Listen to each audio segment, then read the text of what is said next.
అల్లూరి సీతారామరాజు జిల్లా మన్యంలోని పలు మారుమూల గ్రామాల్లో రహదారి సౌకర్యం లేక గిరిజనులకు నేటికి డోలి కష్టాలు తప్పడం లేదు.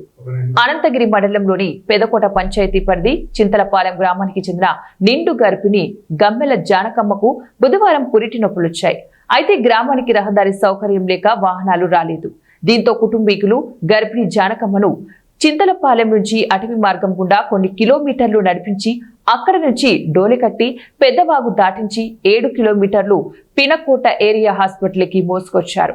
కుటుంబీకులు దేవుడు మాట్లాడుతూ స్వాతంత్రం వచ్చి 78 ఏళ్లు దాటుతూ 79వ స్వాతంత్రంలోకి కూడా అడుగు పెడుతున్నా కనీసం తమ గ్రామానికి రహదారి సౌకర్యం లేక తమ జీవన విధానం వర్ణనాతీతమని ఆవేదన వ్యక్తం చేస్తున్నారు. కూటమి ప్రభుత్వంలో ఉన్న ముఖ్యమంత్రి నారా చంద్రబాబు నాయుడు, ఉప ముఖ్యమంత్రి పవన్ కళ్యాణ్ స్పందించి తమ గ్రామానికి రహదారి సౌకర్యం కల్పించి తమ కష్టాలు తీర్చాలని వేడుకుంటున్నారు. కూటమి ప్రభుత్వం పవన్ కళ్యాణ్ గారు, బల్లా గారు వచ్చారు. ఇదిగో నెల రోజుల తర్వాత మీ సమస్యలని డోలి మోతలు ఎత్తేస్తున్నానని ప్రసంగం చేయడం జరిగింది. ఇప్పుడు ప్రస్తుతం ఇప్పటి వరకు కనీసం రోడ్డు సౌకర్యం లేదు.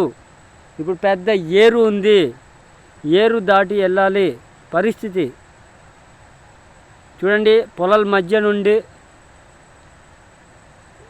ఎత్తుకుంటూ రావడం జరిగింది.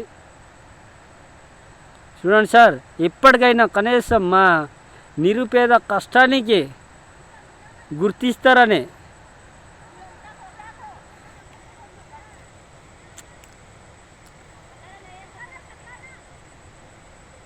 చూడండి సార్, 7 కిలోమీటర్ల దూరం వెళ్ళాలి. ఇప్పుడు వర్షం పడేటట్టు ఉంది. మధ్య దారిలో వర్షం పడితే ఏ పరిస్థితి ఉంటుందో మాకే తెలీదు. చూడండి సార్.